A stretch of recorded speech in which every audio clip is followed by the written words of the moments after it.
Sitting up a little bit taller, maybe taking a few deep breaths in and out.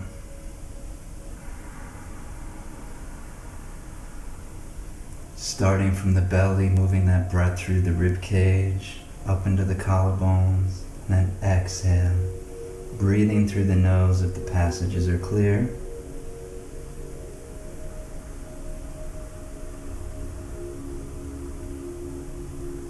And bring a gentle smile to your face. Voluntary smile. We can trick the body just by bringing this grin.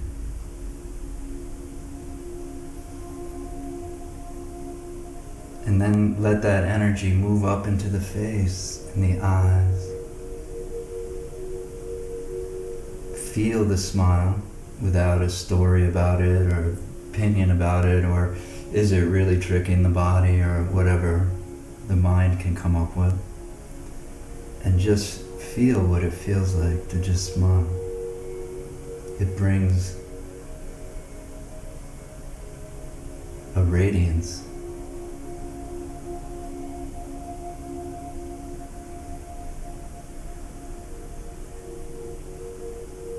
And then all that's required is to be open to receive, which is your natural state.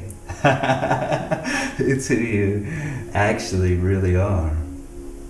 Open and receiving, and there's something open and receiving in you perpetually. Awareness. Yogis called it exalted perpetual consciousness.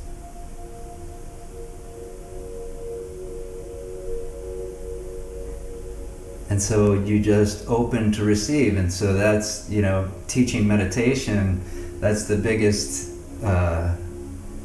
excuse for why I can't meditate. I just can't concentrate on one thing, or I start to watch the breath, and then I start worrying about the future and my family,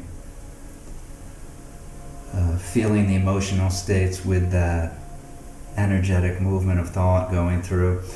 And then you come out and you self-denigrate, you say, I know I'm not a good meditator.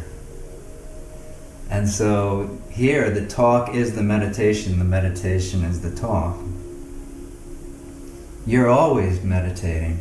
It's just, where is your attention? You're always perpetually awake and aware. Even when you're sleeping, you're aware of dream states, sounds around you. Maybe the body is asleep or the mind is dreaming. But there's something awake and aware, and so that's here today. And so as you're breathing here, we're not even trying to make ourselves, into some yogic mood, or this meditation is a solution to all my problems, or make it solve. No, we don't even have to change our mood. We don't even have to make it a yogic mood, something more attractive. And so whatever your mood is, with that gentle smile, that helps bring an energy, but there's some emotional state always happening in this perpetual consciousness. We have to deal, when you incarnate in a body, you got to deal with emotional states constantly, awake and aware, and field them. The yogic viewpoint would be to allow them to move through, which is beautiful. Makes it a lot easier. It reduces unnecessary suffering.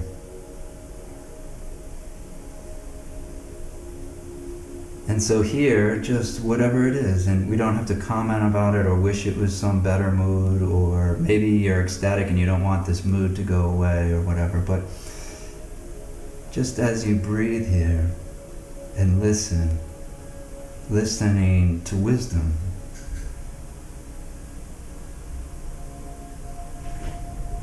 open, with an open heart, receiving, spacious,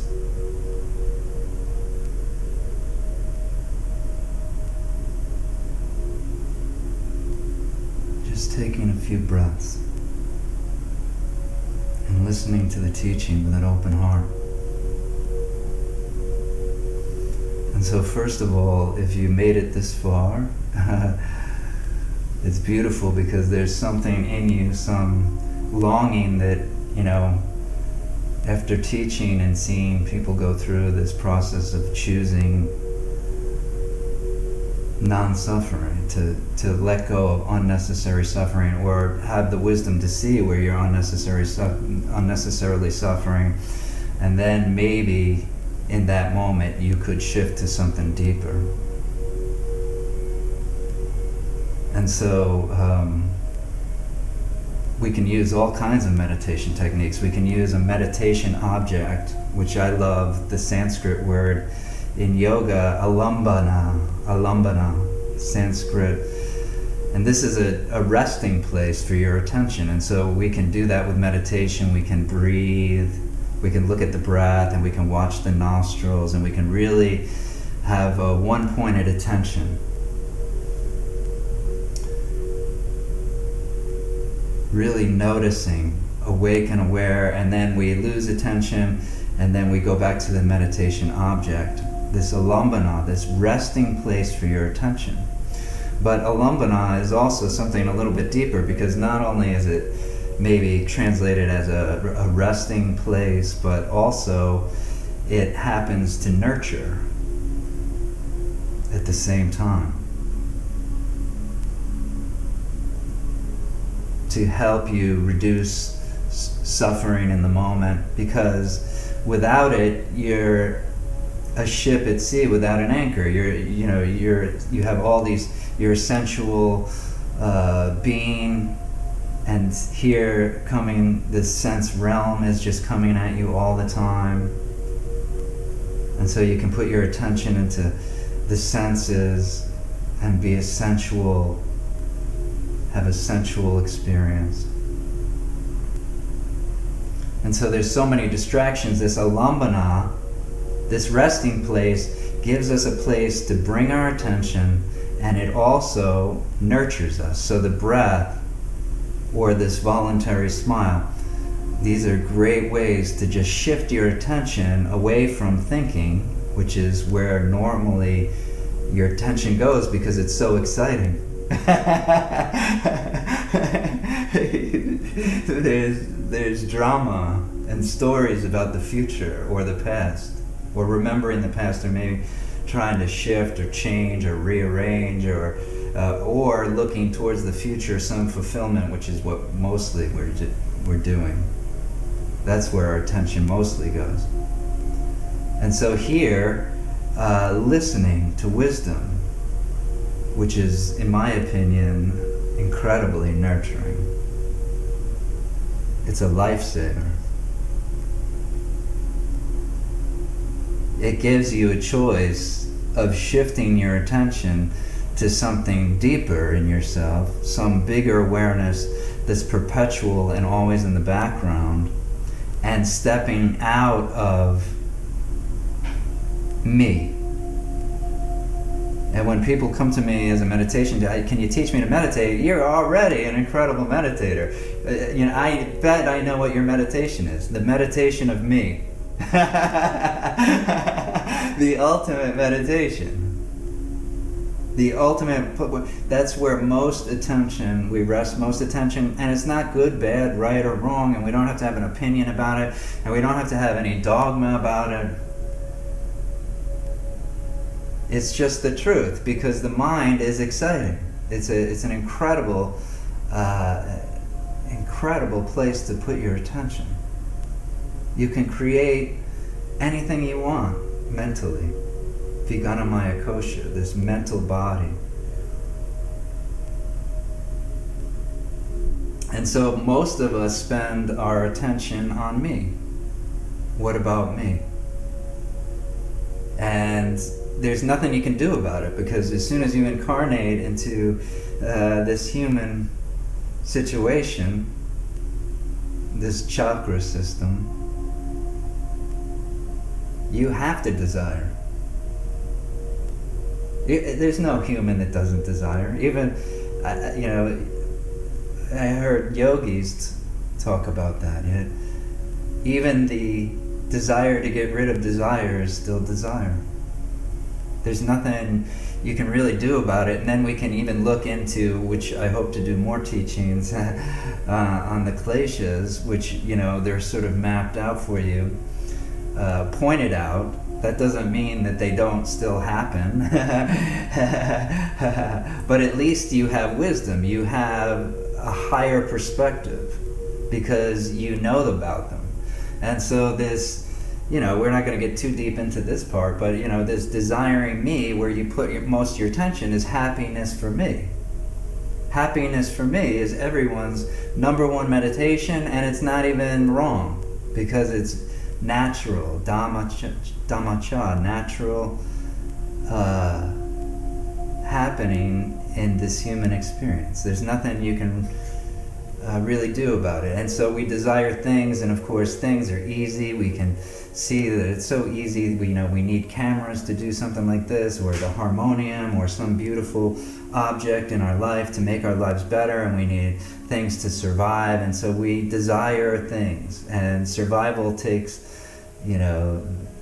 the root chakra leads with that. And then as you become more affluent, you could complain about everything eventually, that you didn't have everything, which is a mental state, complaining. And that's where you would rest your attention. Then your attention would be shifted to that anchor, which is not, that's a rocky road. That's not a very good anchor.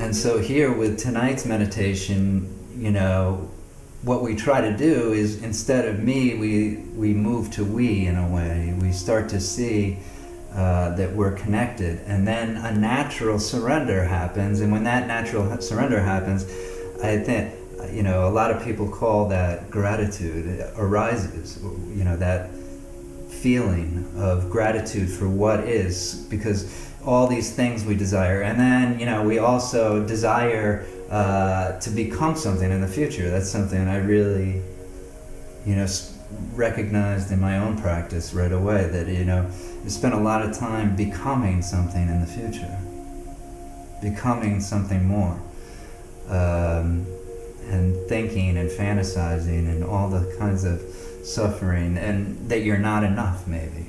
And that would fall into another way we desire. We desire to get rid of things about me that I don't like or don't want.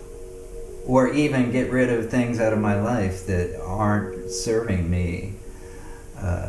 So this isn't, we're not making this negative. Actually, we would want to take an open, receiving perspective of it as not good, bad, right or wrong, or have a viewpoint or opinion about it. It's just that if you are in a human incarnation, these are the ways that we're going to desire things. We're going to desire things, we're going to desire to become something, and we're going to desire to get rid of what we don't want. And so, you start meditating, that doesn't suddenly just disappear. Even the fifth klesha points that out. The human mind is so stubborn. And it's very stubborn about me. If you become stubborn about your yoga practice, that's a shift. And even if you've listened to this long in the tape or whatever, there has to be some longing. There's something in you deeper. To me, that's the ultimate grace, probably. Because your mind really probably wouldn't be interested in finding out ways around it. But then suddenly it is something bigger in you who is interested in meditation, yoga, something to know yourself more than just this me that we're obsessive about. And so our attention goes into me, what about me? And even in here, in this situation where, survival mode here, with what's going on in the world right now, this virus. And so it's even probably accelerated or amplified. What about me? What about my future? Suddenly everything is different in my future. And if you spend and keep your attention on that, that's a sort of a roller coaster, and it takes a lot of energy it's misuse of imagination in a way. You know what I mean?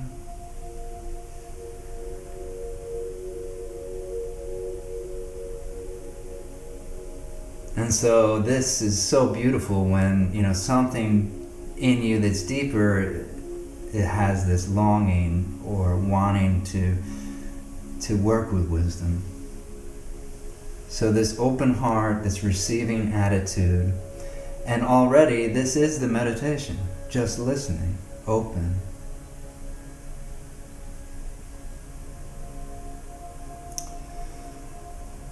And so this meditation is really helpful to move us to that place where maybe we would naturally stumble on maybe a feeling of gratitude, or maybe even just after a meditation like this, just in your normal everyday state of this meditation of me that we're obsessed with, trusting in me that there's going to be some fulfillment in the future once me is put together and all my desires work exactly the way that I want.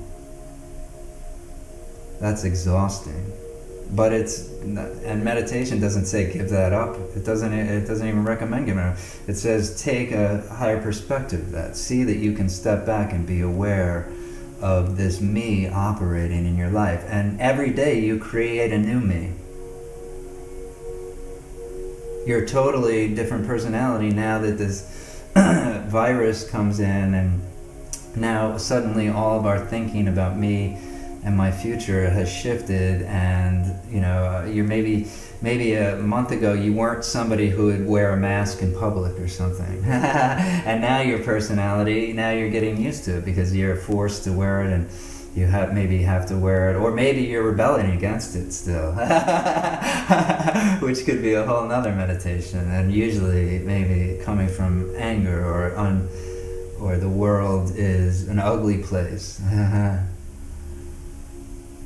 And so, through this voluntary smile or bringing this attitude, and it's not an attitude of gratitude, I think it's deeper than some attitude about it.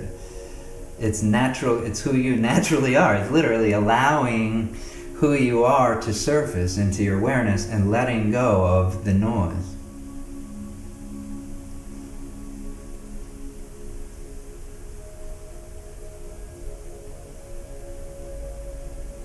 And it's your natural state, so it's not even all these teachings about it, which I love, by the way. I love wisdom teachings. I probably have listened to too many.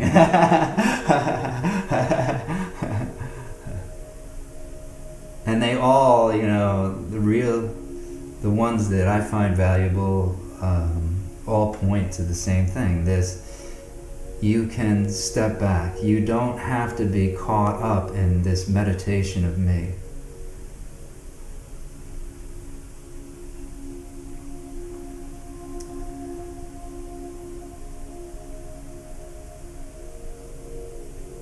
And so at New World, Nicole, my wife, bought this beautiful statue that kind of sits right in the front. And when you look at it, it just looks like a Buddha, and we'll put a picture up on the screen here maybe. And when you look at the picture, maybe you don't notice it, or the statue, you see the Buddha, but behind it you see this pattern. And if you look closer at the pattern, you'll see that the pattern is all of these hands. And whenever we even just shift out of me for a little while, this natural part of yourself that, experiences genius in the world, arises.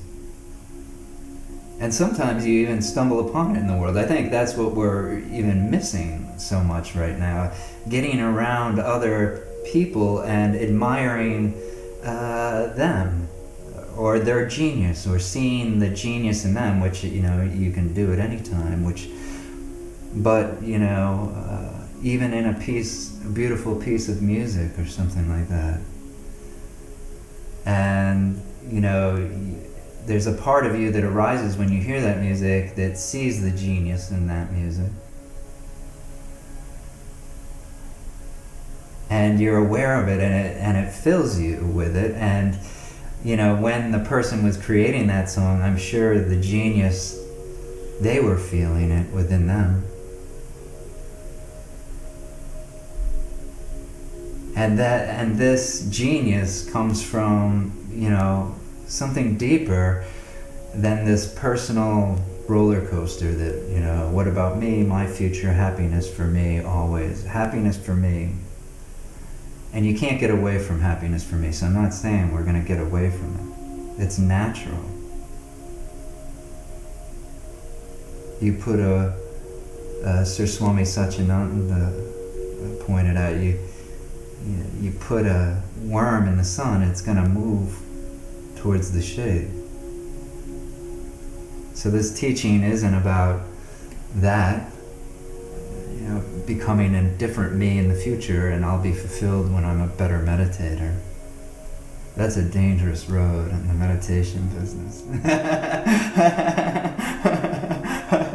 Because you're always going to have these desires, and you're going to always, your attention's going to want to shift and has to shift on what about me. You got to keep one foot in this world, believe me. Or else you could become ungrounded. Suddenly, you know, your spiritual practice, now you don't have a name anymore, or something like that. That's not it. And so this sculpture with, you know, has this pattern, and it's all these hands, if you look at it, and they're weaved together perfectly. And so that's what this meditation is about. It's about, you know, sort of realizing and wishing what I want for myself, for others. Can you imagine how good that feels? And it's better than worrying about the future. And then you can, you know, with your meditation practice, catch yourself worrying about the future, which is more maybe mindfulness. Sati sampachanya.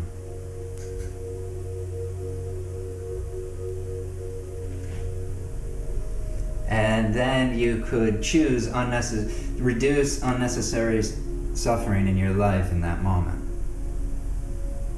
by focusing on shifting awareness, or yoga, sometimes they say reversal.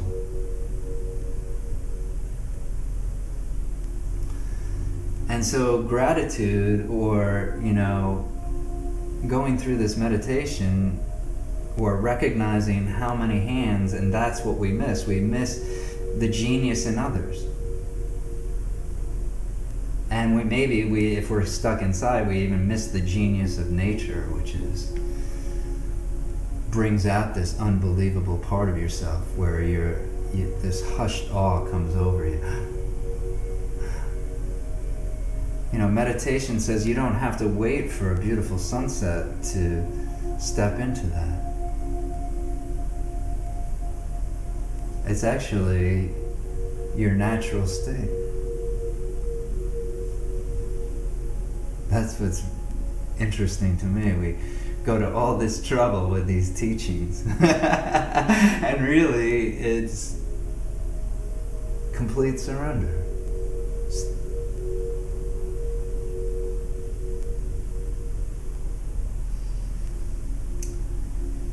And so here, this meditation is maybe a little bit wordy because we're practicing maybe what, you know, would be called metta, or a Metta Meditation, or some version of it. And this is where we, you know, if we wish this for our own experience, of course everybody else We want to feel good. We want all the, remember the ways we desire. We want all the things that we need to survive and want. We need to become something in the future, have some maybe status in the world or whatever, some purpose, and become and learn and whatever, become.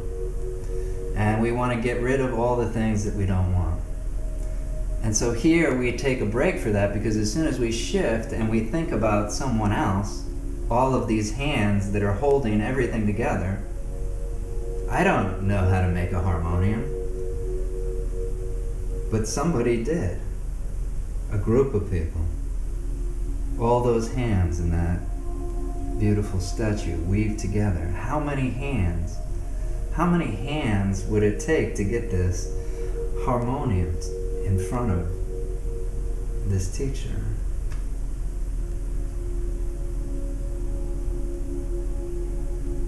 I mean, the wood, which, even to call it a harmonium is a lie.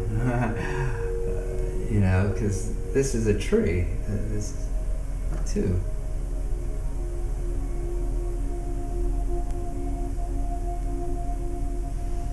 And then somebody had to carve it, and somebody had to shellac it, and somebody had to work in a factory and make the keys, and somebody had to design it, and somebody had to test it out, and then a whole bunch of people had to make it, and then we had to put it in a truck, and then we had to market it, and then we had to go through the credit card company to buy it or whatever, or some bank. And so by the time this harmonium gets in front of me, there's so many hands. Isn't there? I mean, you don't want to believe a guy in sweatpants, for God's sakes. You better check this out. That's what wisdom is. It's seeing if that's true. Direct experience. And you can think about anything. This clothing, we can close our eyes even maybe. This clothing, you can feel this tactile sensation. And bring that smile back to your face. And somebody created this, marketed this clothing. Somebody bought the materials. Somebody sewed it together. Somebody created the pattern.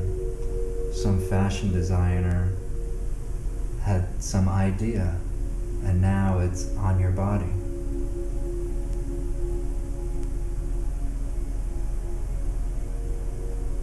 And somehow this clothing has manifested.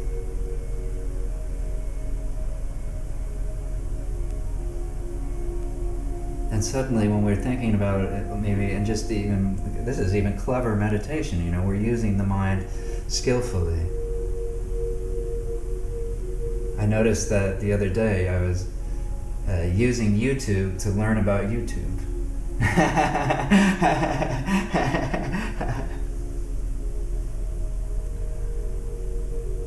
But we can, isn't that incredible? And so for a minute, we're not thinking, happiness for me falls away, which is our default mode for our attention. It's our, where we like to rest our attention the most. It's exciting. We can create this person in the world. But now we think about everybody that, maybe you've worn this outfit before or never even thought about all of those, how many hands and truck drivers and insects killed on the road by the trucks themselves, and how many hands. And even if you just get a glimpse of that for a second, or settle or surrender to that there's some truth in that, this is where a natural gratitude arises. To recognize that we need each other. We're always thinking about me, but this we is way bigger. It's a tapestry, and we get stuck, and suddenly we don't look at the world friendly anymore. And so part of this natural gratitude that arises when we recognize how many hands it takes to get this food to us, and all of these things, and just do that. And we can even think about this crisis. How many hands the doctors and all the people that made the masks and all the equipment needed, and everybody that's working to, how many hands as we sit here and listen to wisdom are touching our lives? It's incredible.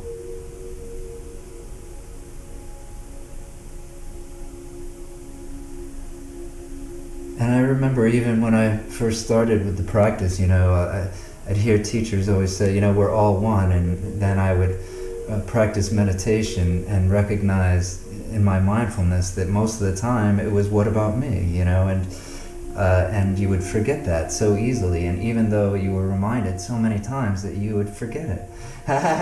You would forget, about everybody else, or that we're, deeply connected in this way.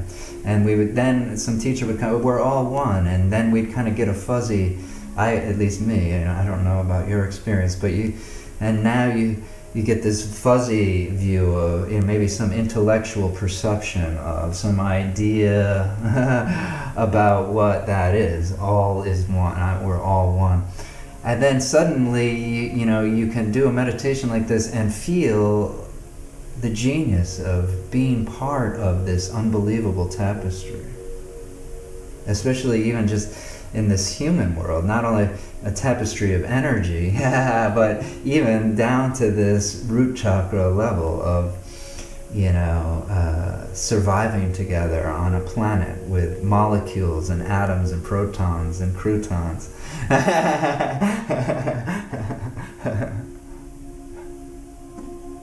And arranging that, and how heavy it is to arrange and manifest matter.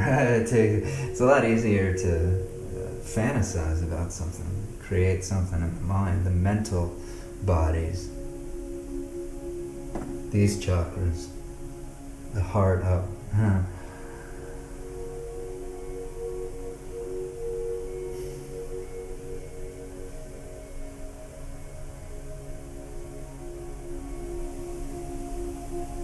And that's what's interesting, to see if that's true. If we shift away from me, is what naturally happens is gratitude, or some bigger realization. And it's even interesting with this situation that we're in, with this virus, and if scientists are right, some bat all the way across the world, one or maybe it's a couple bats, I'm not sure, you'd have to ask scientists, could change everything so drastically. I mean, if that isn't evidence enough that some bat flaps its wings somewhere in the world and suddenly the world's economy is completely shifted.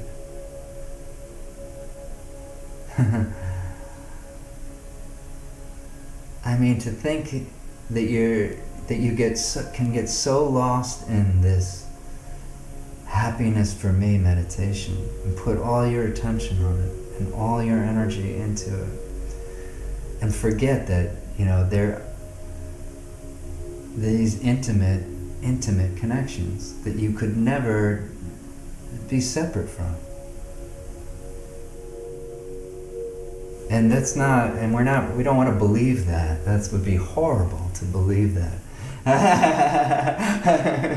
Create some new belief. Now I believe that we're all connected in some way. No, this is, how many hands does it take to get everything in your life? To get this video somewhere in the world from this little studio. I can't even fathom it.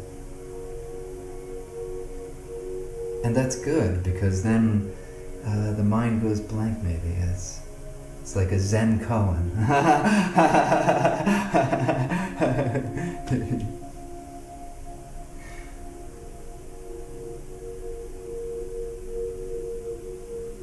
And then we can take it a little bit deeper with this metta meditation. And so let's maybe practice a little bit deeper here. And just remind yourself, the world is a friendly place. And when you shift to that, maybe some other emotional state moves through. Or maybe upward vritti, upward thinking, higher thoughts from coming, fueled by that genius part of you, rather than this, what about me and my needs and what I need and what I want. And somehow, if all my needs are met, everything that I desire and want, somehow that will work out for the whole world.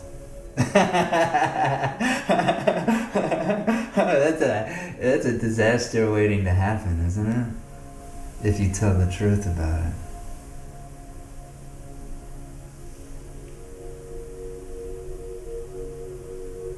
I pursue my self-interest to the highest degree, and somehow that works out for everything that's connected. And for the most part, we're successful in a lot of things. And so maybe this upward vritti, downward vritti, maybe would be associated with negative mental states, or falling into the habit of moving into the past, or maybe what we call depression, trying to rearrange some past that we didn't like or don't want, and then we move into desire to what we don't want, what we want to get rid of. But this upward vritti that comes from when we see some beautiful art, hearing some song, and just, seeing the same genius that the person who created that, who actually, we would say, got that idea, para, from beyond, through the crown chakra, and then that's a whole nother teaching, how we manifest energetically through this system.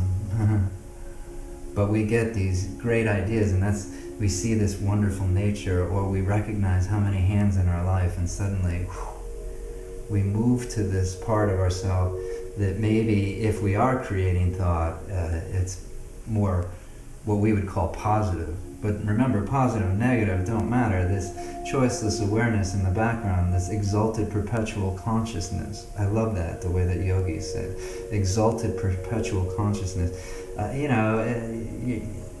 Good, bad, right or wrong, duality is why you came here. You wanted to see what up, down, right, wrong, big. But we can move back to this deeper space, and when we do, the thoughts that come out of that are upward vritti, upward movements of mind. Love that.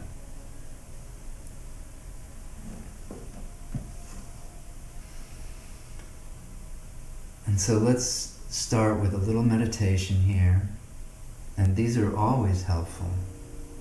It's a great way to shift out of this meditation of what about me.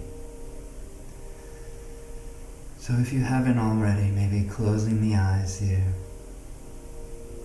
letting the breath just deepen, maybe choosing a position with the hands. I enjoy taking the hands on the knees, maybe bringing the thumb and pointer finger together, and even pulling back on the knees a little bit helps you press the sits bones, and you could even use a blanket to raise the hips maybe a little bit.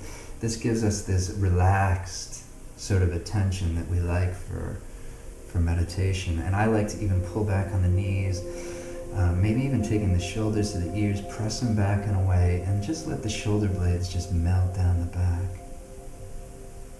Good. Let that breath just deepen.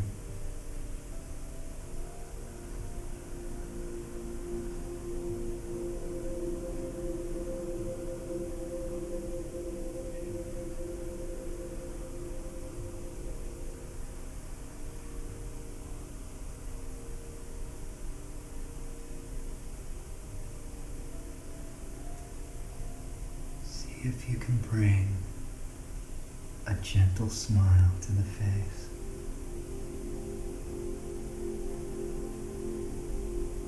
And when you do that, naturally the nostrils will flare a little bit. The forehead will soften.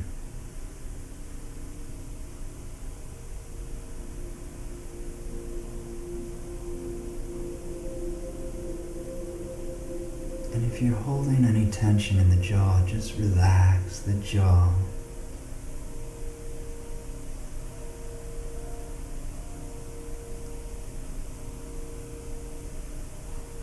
Softening into this moment.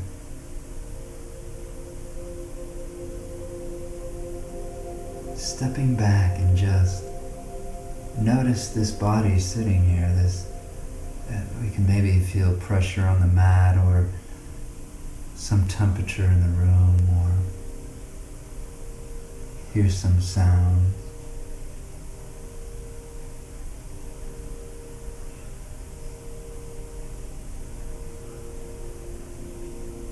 This exalted perspective without a viewpoint or opinion,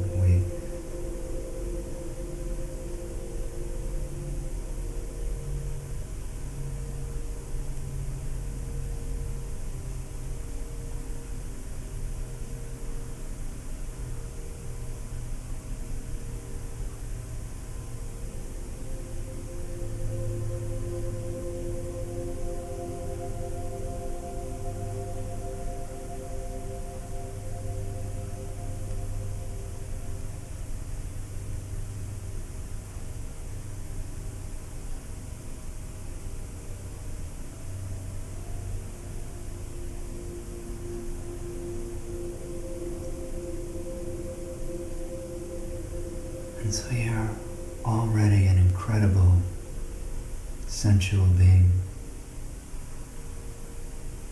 open and receiving emotional states, thought, this body.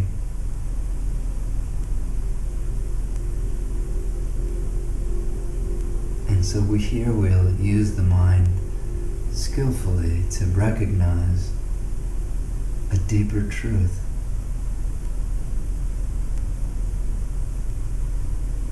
Offer the ultimate friendship to all these hands in our lives. What I wish for myself, I wish for others.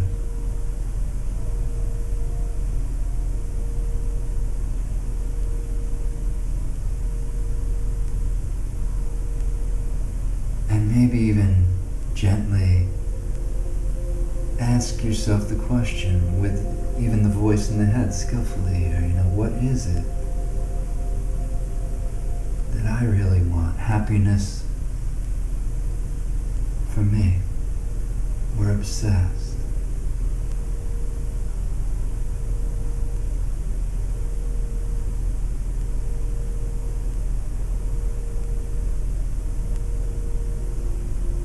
And then we can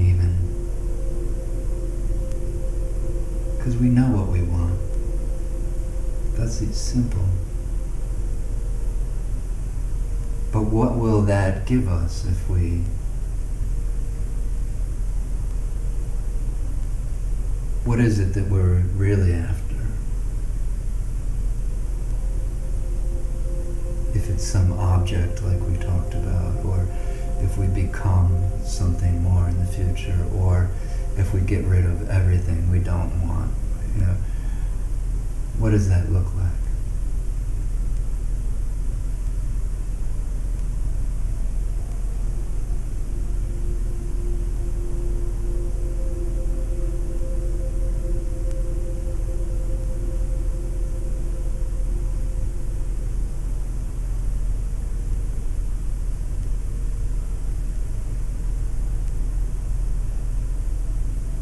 Usually,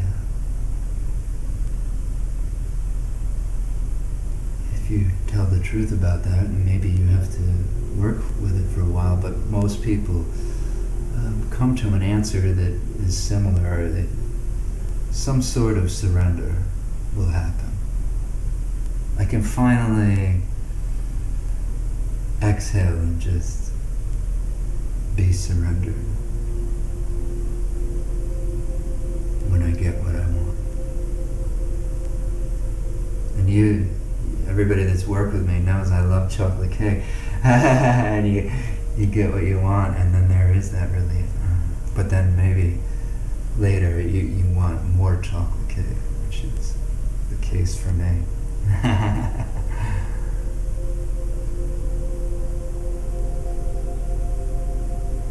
But this happiness for me meditation sort of promises you that ultimate fulfillment at the end. You know, when you get what you desire, then. And so here we can just choose it without going to all that trouble. We can pretend like everything is the way that it is, or we can just maybe step back and just let this body be this way, this mood be this way, the world be this way, the virus be this way.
Practice satya, tell the truth about this.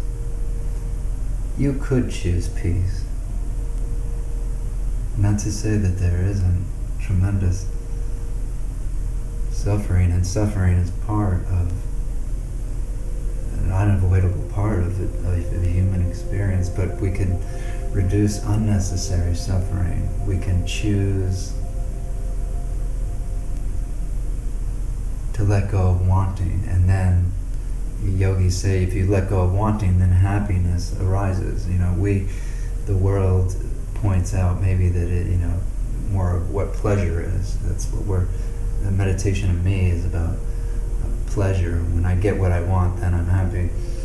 Yogis would say when you let go of wanting, this natural happiness seems to arise in our experience, and that's not a doctrine, and you should definitely test it out, and don't trust the yogi.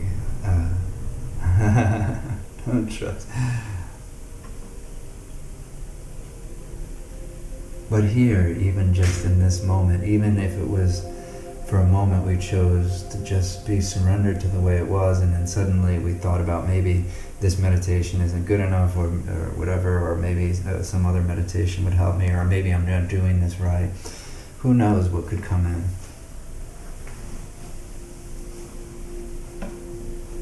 But for a moment we could choose surrender. And so this is a great place to start. Now we'll use the mind skillfully here. As you're surrendering here, imagine or allow into your awareness, or receive, whatever way works for you, you know, a memory, a time when you were virtuous in your life, when you gave without really asking for anything in return. And if you notice those, if you're mindful of those moments, you'll see that that's upward. It's a good emotional state, or maybe what we call good. It's not good or bad, truly, but it just is the way it is. But it maybe feel lighter, that genius part of this higher mind is activated. Vijnana Maya Kosha.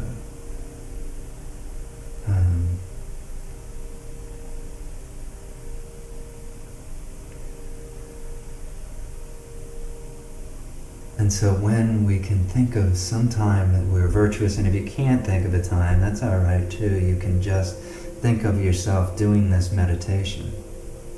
That's virtuous enough to shift off of me and see that there is this we. This connection exists. It's not just a theory anymore. It's a direct experience.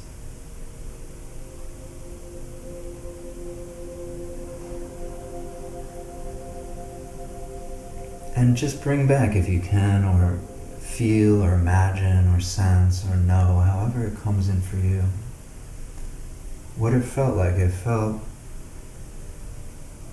What it felt like to give without asking for anything in return.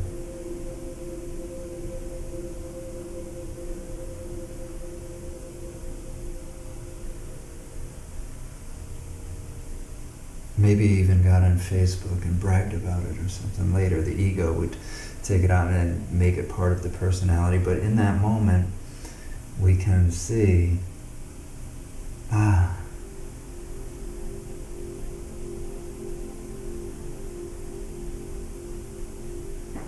some surrender, virtuosity, this high mental and emotional state that's associated with being truly virtuous.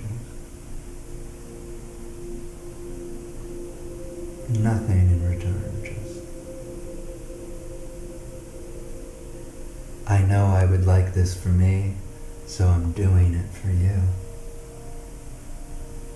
What I wish for myself, I wish for others.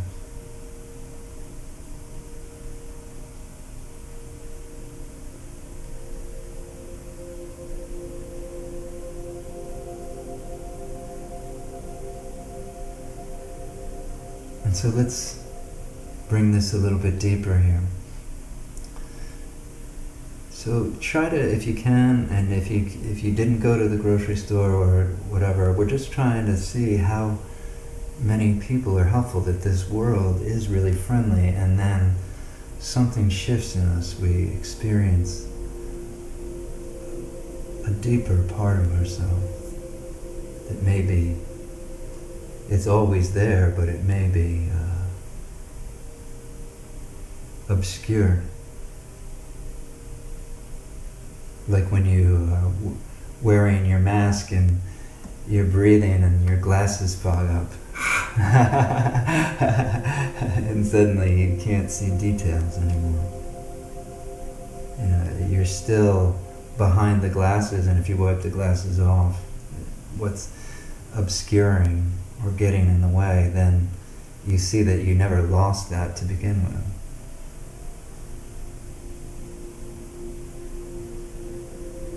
And so if you can remember that, if you were at the grocery store, or maybe you had to be in some place where there is some worker, or maybe a male person, and whoever comes to your mind, really, we want to even see that this web of connection needs it at this moment. We can think about them, let them know, or just see that this virtuous act, this act of friendliness, that I'm here listening to this meditation, offering a friendship to this person. And so this grocery store person or this male person, and maybe you don't even know their name, or maybe just recall them or the situation you were in, bring back that memory.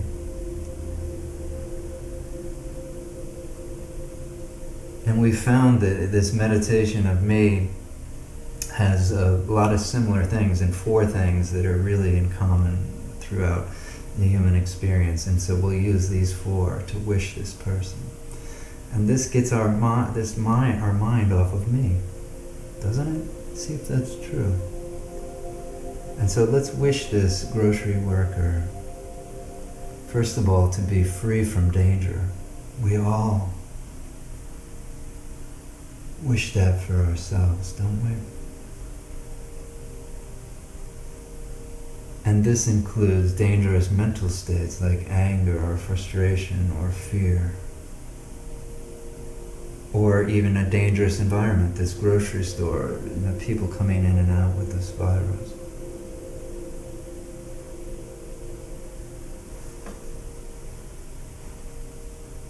And we can just say that in our minds.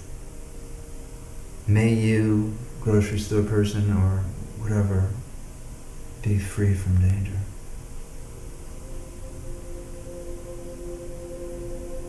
And you know what it feels like to be free from danger, don't you? When you feel safe and secure, that's an upward movement in the human experience. It wouldn't be considered maybe or necessary suffering. Just for the body to survive.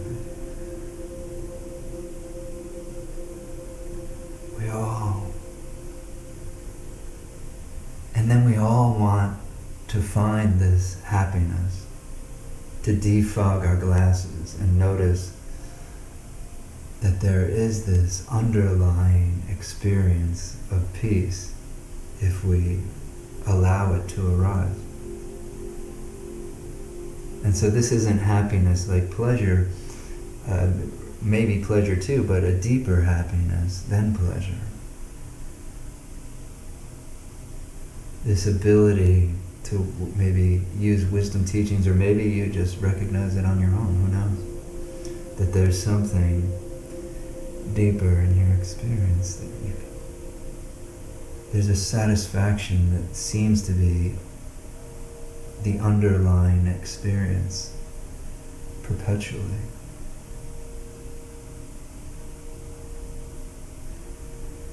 And so we wish, may you, grocery store person, I want you to have that experience, that deepest happiness in the human experience.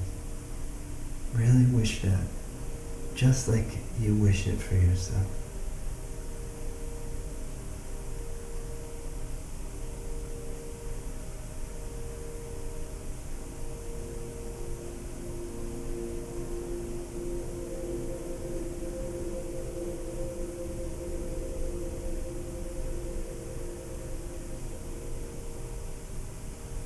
And then we also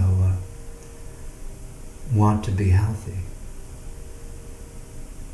I mean, that's the whole fear of this virus.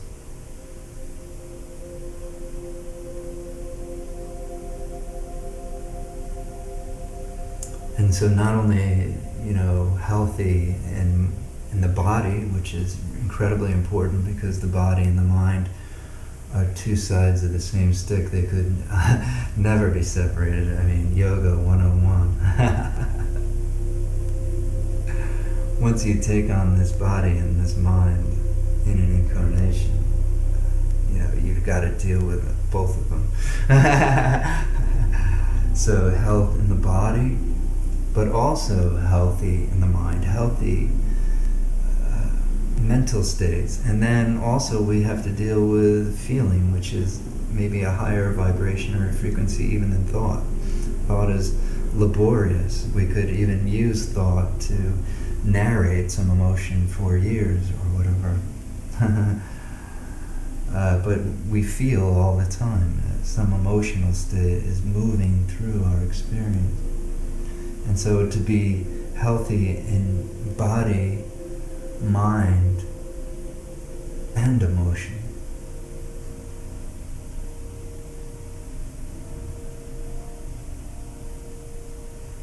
May you, grocery store worker, I wish that for you. Wish it. Just like any other wish.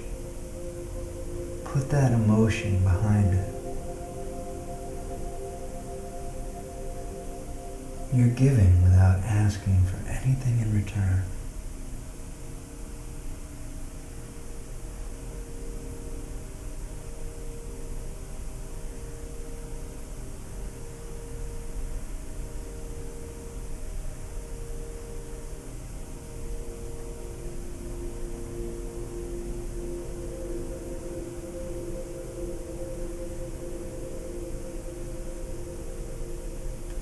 And then we all want our lives to move and flow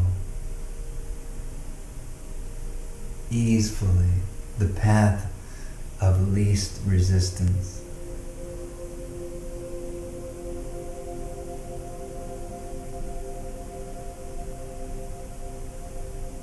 And so we all know what that feels like when we're in the flow, inspired, passionate, moving, flowing, creating and experiencing, manifesting with molecules and atoms.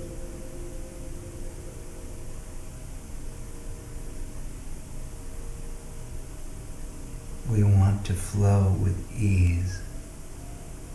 Get a sense of that for yourself, and then see if you can wish that for this person that is at the grocery store, or the mail person, or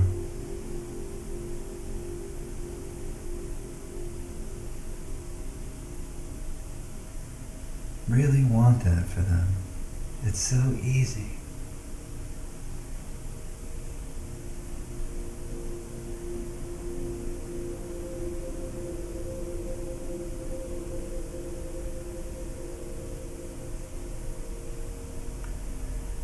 Now we're going to move on to something maybe a little bit more challenging, where maybe the mind could rebel when we offer, or maybe we're not ready, and if you can't even, do this right now, you can even just forgive yourself for not forgiving, or whatever, or not surrender yourself that you couldn't surrender. That's okay. Still leads us to this beautiful place of surrender, recognizing we're all part of the whole. So I want you to choose somebody that is challenging. Maybe it's somebody you're quarantined with in your family, or you get politicians maybe, or the unemployment office, or something in the world that you feel like it's not really friendly. And whatever one comes to you, there maybe a bunch will come to you, who knows, stuck in downward vritti for a while, thinking about it, fantasizing, maybe revenge fantasies. All of this is hard on the heart chakra, causing tension there. And this is opening the heart chakra. The heart chakra is all about relationships, understanding that we have this me down in the root chakra, and we add water to that me, and we create and flow, and then we add power and energy in the third chakra with will and desire and passion, and we funnel this energy of me out onto the world, and we experience in the heart chakra all these other me's that are being created in this moment. And we organize them in space, and the heart chakra is such is air. That's the element of space. It just whatever moves through it, and it allows a space for relationships to happen. And the first three chakras are me.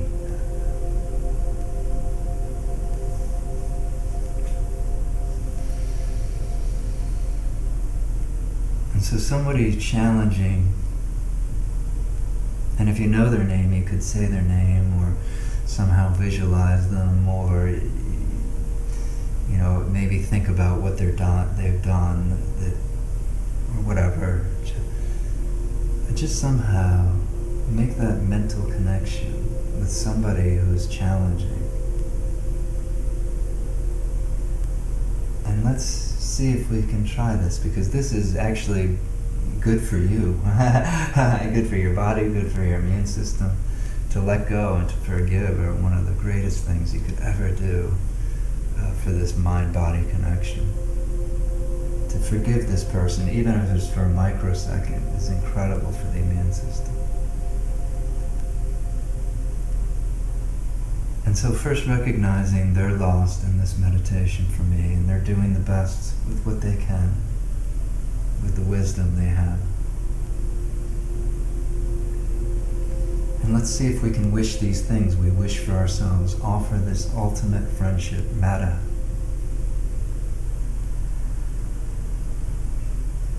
May you be free from danger.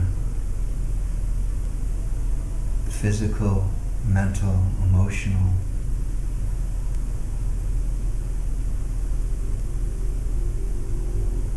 Really want that for them. Just like you want it for yourself.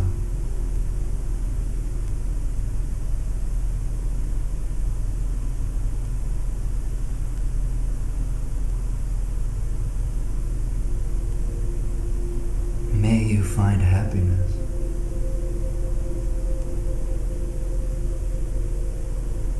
A deeper happiness than just pleasure or on the level of me.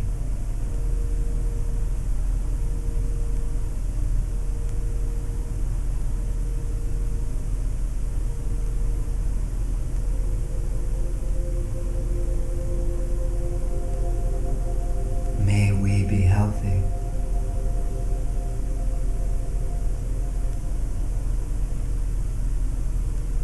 Find the right diet, the right combination for our immune systems, mental states, emotional states.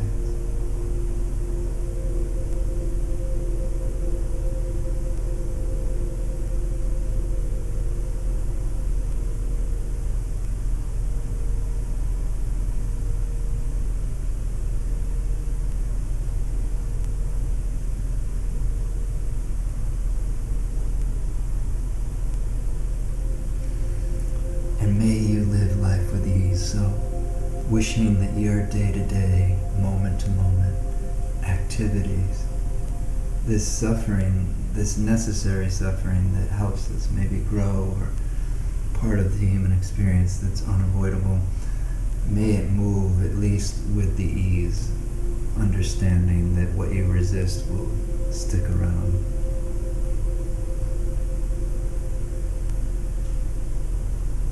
I wish that for you, this person that I'm usually maybe think negative thoughts about.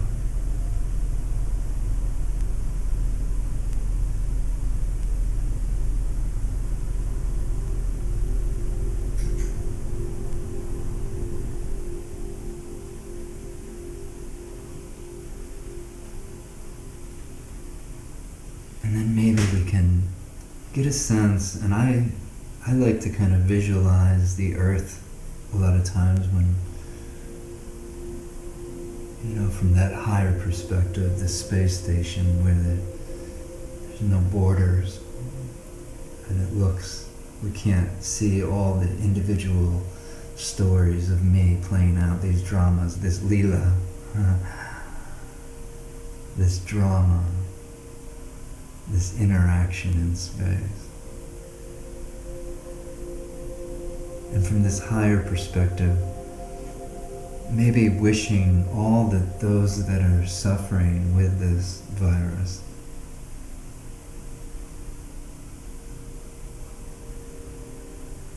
may you be free from danger.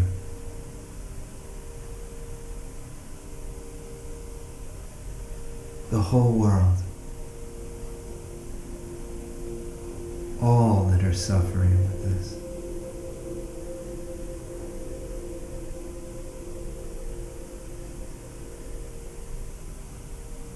may you find a happiness in this moment. Find a surrender. Find this ease. All the people suffering with this disease, we're saying we wish you a little ease in that process. Maybe the obstacles become the path.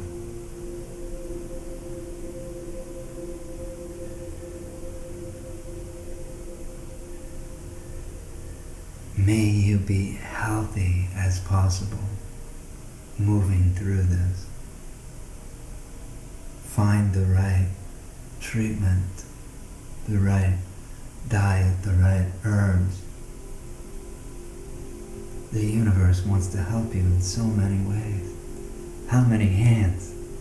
How many hands are available?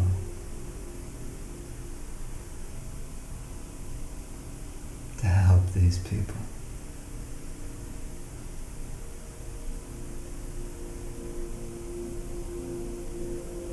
And may you be healthy in mind and emotions as much as possible throughout this process. Almost 2 million people, I believe.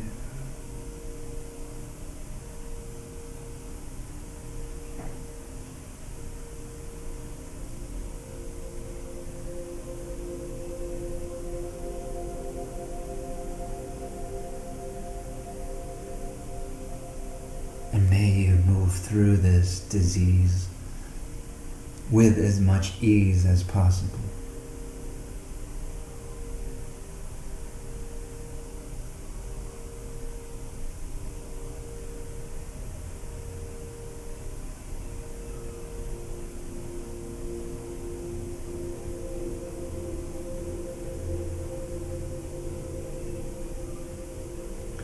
All the doctors, nurses, first responders,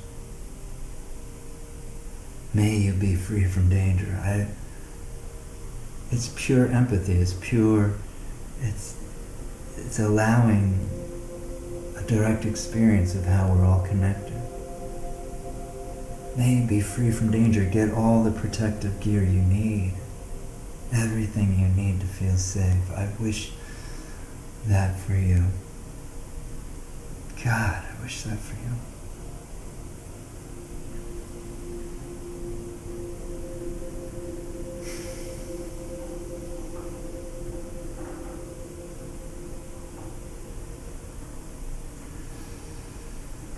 May you find a happiness during your shift, after your shift. These little happinesses, these little surrenders.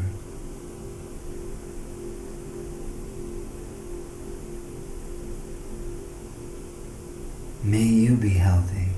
Find and eat the right foods and allow that into your life and recognize when your body is never lying. It's going to tell you when it's tired, when it's thirsty, when it's hungry, when it's run down. May you be healthy, God, please.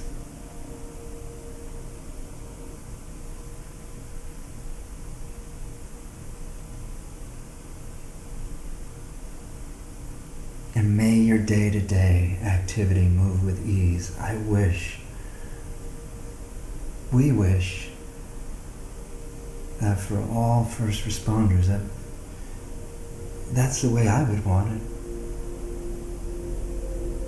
I know what I want. Ease, the path of least resistance. I wish that.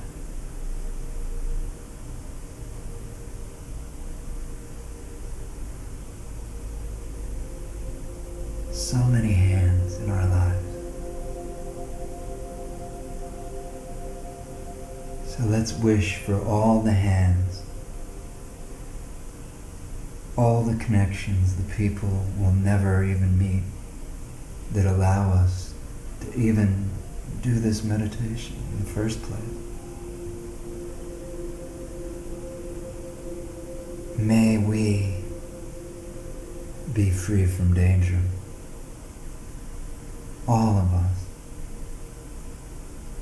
Every last little me being created in every moment, which that's a lie. There's only one moment now.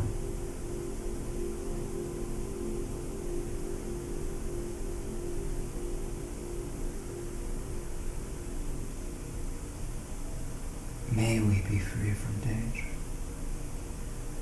May we find a happiness deeper than pleasure.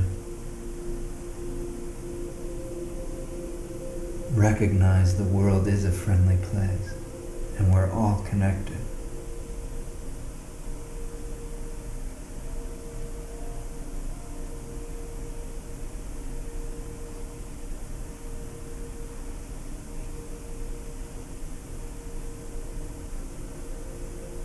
May we all be healthy in mind, body, and emotion.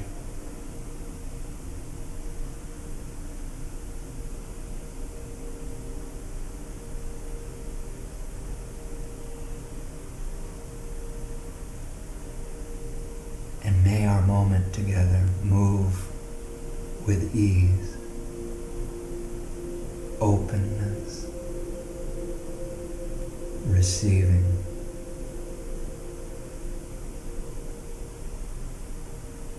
alert,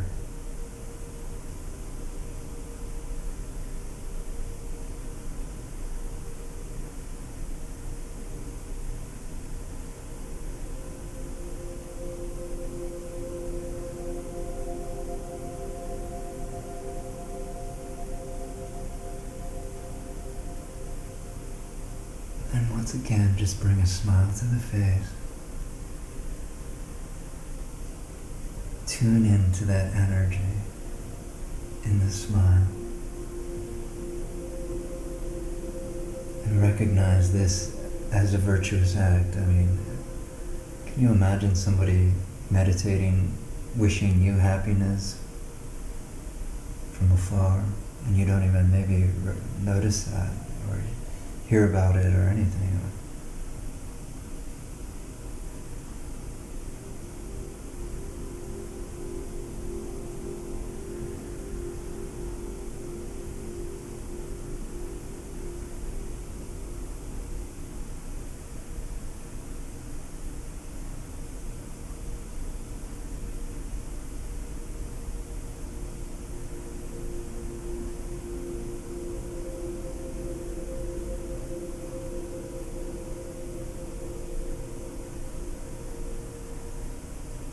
Beautiful. Bringing the hands to heart center, undulate hand mudra, and we can take the thumbs and press them right into the heart, and it gives us this little anchor to bring our attention to the heart center. Pressing the hands into each other evenly, so we balance the hemispheres of the brain. Check in with that voluntary smile.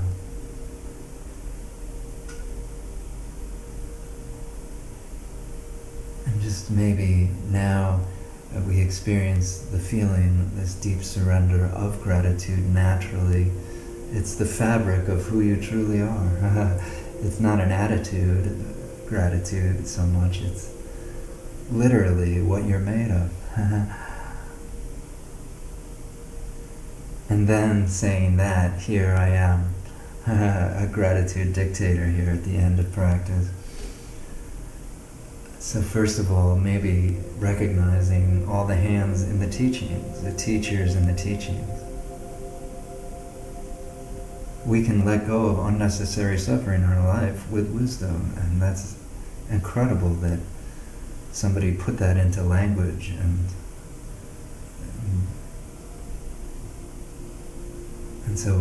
so many teachers, part of this little talk right here. How many hands? This isn't my teaching or anything.